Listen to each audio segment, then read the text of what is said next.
தாவீதுக்கு கர்த்தர் தம்மை எப்படி காண்பித்தார் என்று தாவீது கிட்ட கேட்டா சொல்லுவாரு, ஆமென், எனக்கு அவரை எப்படி காண்பித்தார் தெரியுமா? மெய்ப்பராக காண்பித்தார். அதனால தாவீது பயம் இல்லாமல் பயணித்தான்.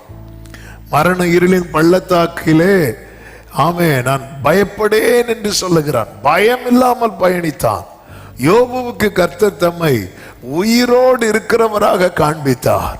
எனவே அவன் இழந்த அனைத்தையும் திரும்ப பெற்று கொண்டார்.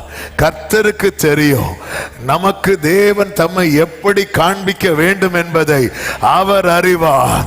என் விசுவாச வாழ்க்கையாகட்டும், தேவ சித்தத்துக்கு உட்பட்ட காரியமாகட்டும், என் வாழ்க்கையில் நான் பயப்படுகிறதுக்கெல்லாம், என் எல்லா பயத்துக்கும் நீங்களாகி வாழ்கிற விஷயமாகட்டும், இழந்த அனைத்தையும் திருப்பி பெற்றுக் கொள்ளுகிற காரியமாகட்டும், எனக்கு ஒன்று தெரியும், தேவன் தம்மை எனக்கு காண்பிக்கும் போது என்னுடைய எல்லா சிறையிருப்பும் மாறும். ஆமென் சொல்லுங்க பார்க்கலாம்.